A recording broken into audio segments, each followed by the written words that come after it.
হযরত লোকমান হাকিম তার পুত্রকে নসিহত প্রসঙ্গে বলেছিলেন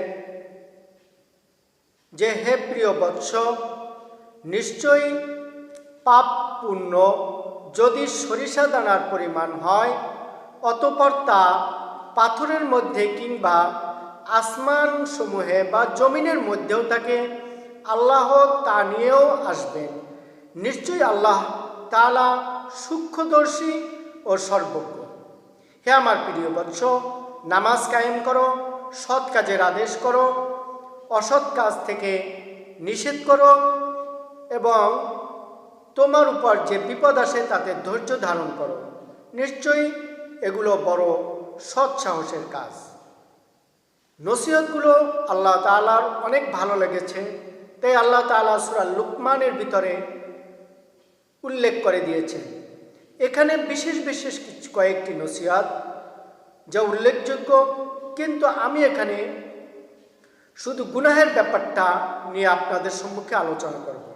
আমরা সাধারণত গুনাহ করি, রাতের অন্ধকারে গোপনে একাকী বিভিন্ন ধরনের গুনাহ করে থাকি।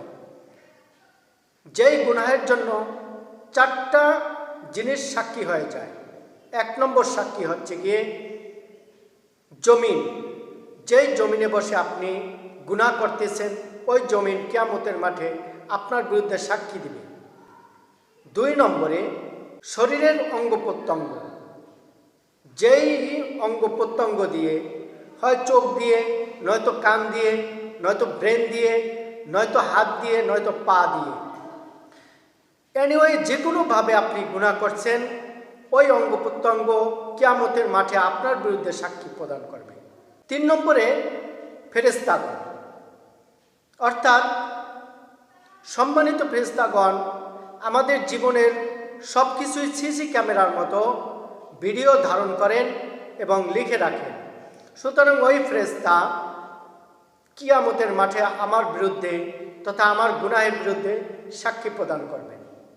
4 নম্বর আমলনামা, অর্থাৎ ডায়েরি খাতা।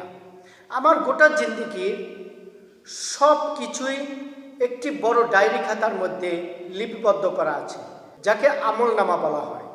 এই আমলনামা যখন বান্দাকে পেশ করা হবে, বান্দা দেখবে সে গোপনে অনেক গুনাহ করেছে, যেগুলো এখানে লিপিবদ্ধ করা আছে। সুতরাং ওই আমলনামা তার বিরুদ্ধে সাক্ষী প্রদান করবে। আল্লাহ তাআলা আমাদের সবাইকে গোপন গুনাহ থেকে বেঁচে থাকার মতো তৌফিক নসিব করুন। আমিন।